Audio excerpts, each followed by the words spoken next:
ఆదికాండము 30వ అధ్యాయము 22వ వచనము. దేవుడు రాహేలును జ్ఞాపకము చేసుకొని ఆమె మనవి విని ఆమె గర్భమును తెరిచెను. ఏంటంట? దేవుడు రాహేలును జ్ఞాపకం చేసుకున్నంట. రాహేలును జ్ఞాపకం చేసుకొని ఆమె గర్భము తెరిచిందంట. ఇంకెవరిని దేవుడు జ్ఞాపకం చేసుకొని వారికి గర్భం ఇచ్చిండు? 1 Samuel 1st chapter 19th verse. యెహోవా ఆమెను జ్ఞాపకము చేసుకొనెను. ఎవరిని జ్ఞాపకం చేసుకుని? ఇక్కడ హన్నాను జ్ఞాపకం చేసుకుండు. హన్నాకు గర్భఫలం ఇచ్చి హన్నాకు కుమారునిచ్చిండు. ఎవరు కుమారుడు? సమూయేలు. ఇక్కడ మనం చూసినట్లయితే 2 వచనాల్లో మనం చూసినట్లయితే దేవుడు వీరిని జ్ఞాపకం చేసుకున్నాడు అని వ్రాయబడి ఉంది. జ్ఞాపకం చేసుకున్నాడు అంటే మర్చిపోయినట్లా దేవుడు? లేదు, మర్చిపోలే. తగిన సమయమందు దేవుడు వారి యొక్క ప్రార్థనలకు జవాబిచ్చిండు.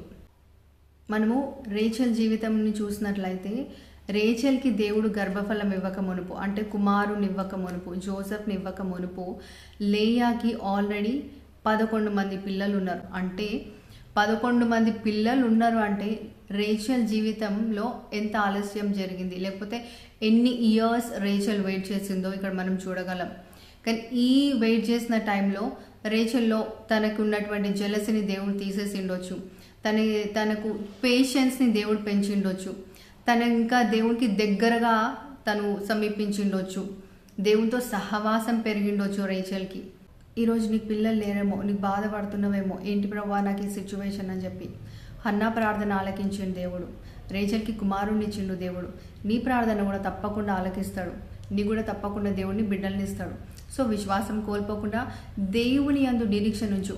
హన్నా ఏ విధంగా నిరీక్షణ కలిగి జీవించింది, రాహేలు అంటే రేచల్ ఏ విధంగా విశ్వాసం కలిగి జీవించిందో ఒక్కసారి జ్ఞాపకం చేసుకొని వారి లాంటి విశ్వాసంతో జీవించు. తప్పకుండా దేవుడిని కూడా బిడ్డల్ని ఇస్తాడు. God bless you.